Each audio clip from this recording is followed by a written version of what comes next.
Ron Berkowitz is with us in the studio, and he owns Burke Communications. Alex Rodriguez is his client, and tonight's the finale in the Bronx for Mr. Rodriguez. Ron, first of all, welcome to our show, man. How you doing? Thank you, man. It's great to be here. Ron is in the club of second babies as well. So Ron is in the club of exhaustion and wondering why he decided to have a second child? Yeah, absolutely. But, at least I saw you rocking Tegan in this studio. I was like, whoa, that is serious duty right there. You're right. You should have brought your baby with you. How old's your other one? So your first child's how old? Almost 2.5. Okay, mine's 19 months, and Kinsley's 3 weeks today. Oh, wow. Yeah, there's a lot going on, man. You guys have been busy. Of course. We've been busy. We have sex on the same exact schedule, basically. Every time we have a child, hopefully it's not, it's with our wives. Hopefully. Yeah, you never know. All right, so Ron, let me ask you this. So you aligned with A-Rod 3 years ago, and all the terms I used to describe him, they all fit, and there's probably 15 more that I could rifle off. What was the first thing that you told him, and how receptive was he to your advice? The first thing, I really don't remember the first thing I said to him. Him and I've known him actually on and off for the better part of his career. When he was down in Miami, when he was 18, before he was drafted, I was at the University of Miami, and we touched base then just as friends through mutual people, and then kind of lost touch, over the years when he was in Seattle, and then when he got back to New York, we got hooked up again. I did some stuff with him charity-wise and things like that on the PR front. A couple years ago, when he hired us, full time to come on board. It was before anything really went down, and it was more just how do we build the image? How do we continue to grow what we have here? I mean, was he aware of how people perceived him? Yes, absolutely. Did he care? Yeah, because it felt like he didn't care. Listen. I think the one thing about Alex that people don't know is he watches and listens to everything. And some people have reported that and talked about it, but he really is aware of what goes on, and he's a really emotional person, as you saw last week, but he doesn't wear it on his sleeve like that, so you would never know. He'd walk down the street and you would not know that a couple years ago. I think what you see now is if you walk down with him on the street, you'll see that. And he loves to walk around New York City, and he loves to talk to people and loves to say hello and sign autographs and take pictures. And these are the things he didn't do 4 or 5 or 6 years ago that we thought it was important that you have to do. Like you need to be you. Like what I saw with kids and the way he talks to younger players and teaches them, like all those things that you're hearing about Which now. is why his teammates love him, by the way. Right. I saw that. Except Jeter, of course. Yeah. We'll get to that, but go ahead. I don't know if we will. Well, I'll ask. You can dodge, but I'm definitely going to ask. But, those are the things that people never saw. I would walk around and see him in Tampa and talking to kids and high-fiving kids, and I'd be like, this is you. But, Ron, let me ask you this, because I'm from here. I never doubted. There are some guys that are bad guys. He's clearly not a bad guy at all. Very generous. I know what he's done for the little leagues, and he's a smart guy. His street sense has been lacking over the years, I think, in his ability to read the room. What I always took away was that it was like a phony presentation. And there's a difference between being aloof and being contrived. And contrived to me it feels much more negative. And he felt packaged. He felt rehearsed. He felt like he was going from a script. Why? He didn't need to do that. I can't tell you why from 18 to 38. I think just this was a guy who was kind of labeled the one at 18 years old. Like he was always that guy. And what people forget is he ended up in Seattle, right?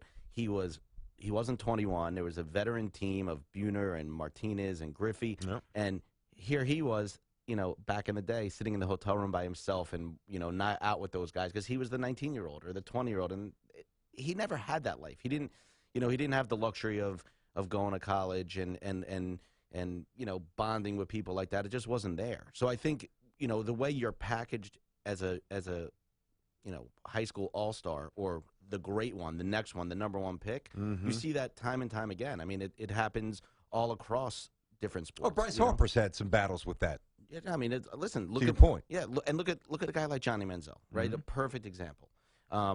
Johnny, was just anointed that guy. He wins the Heisman. He's anointed that guy, and now today there's so many problems.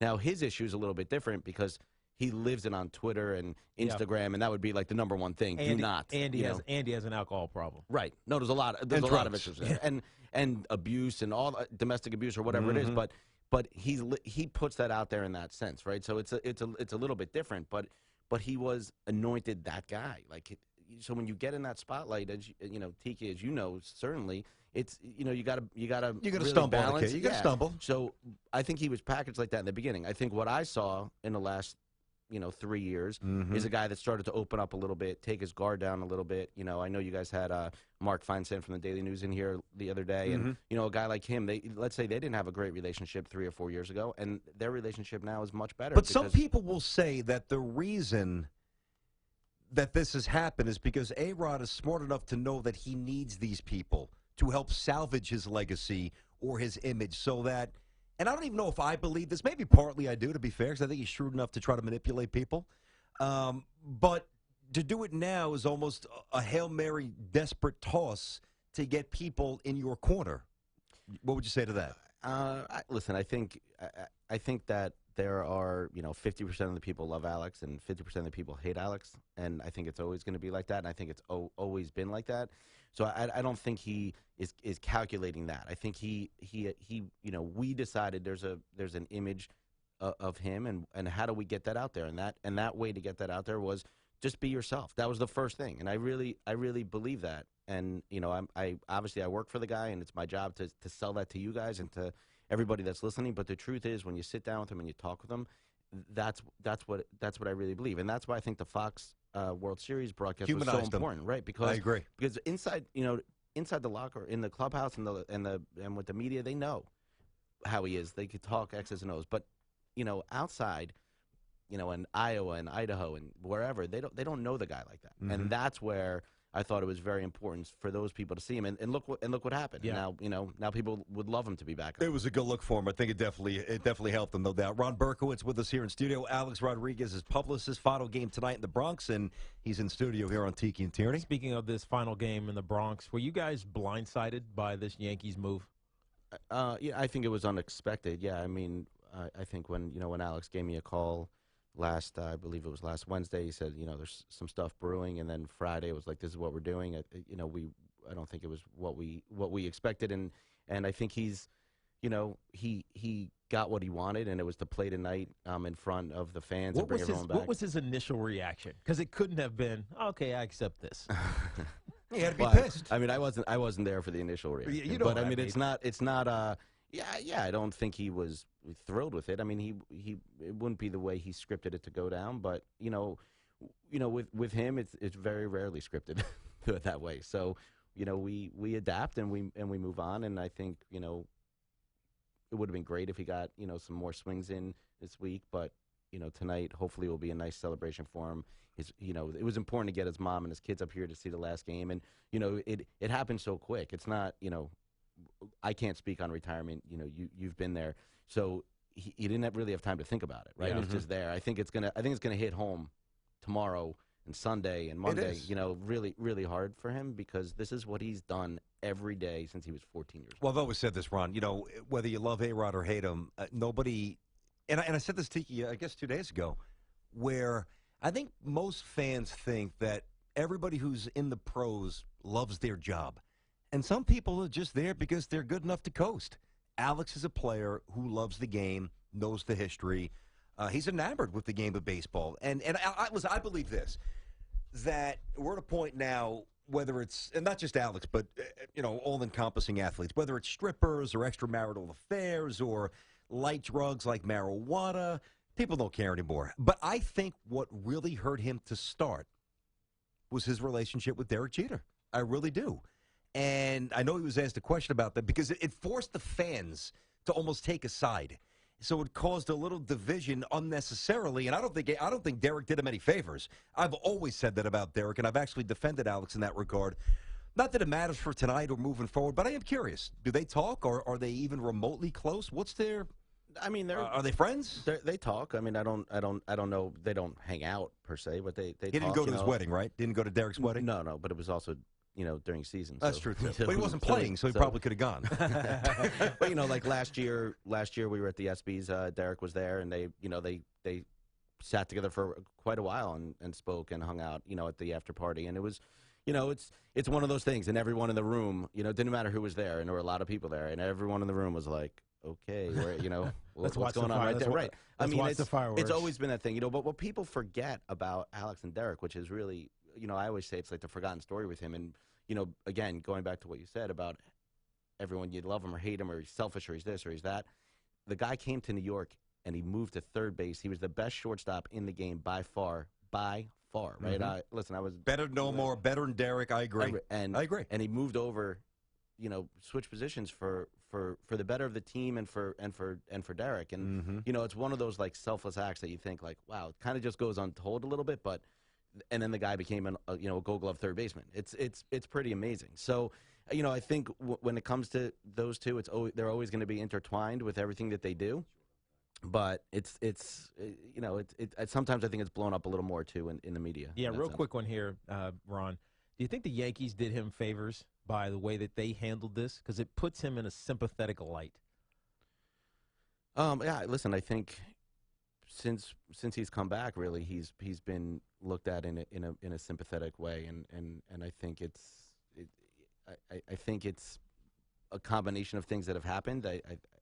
Do I think it works out like that? Yeah, but do I think it's the way he wanted it to work out? No, he'd much rather play and like just keep going in that sense. But I think it's worked its way in that direction. Well, you also know if he would have came back a year ago and hit a $179, basically whatever he's done this year, if he would have done that last year, then I think that sympathetic embrace or re-embrace would not have been as strong. When you start mashing, fans become fans again, and that certainly helps the healing process. Absolutely. When we were talking about our plan and how do we move forward, the first thing I always said to him was, and I would watch him work out, and he is the workout king.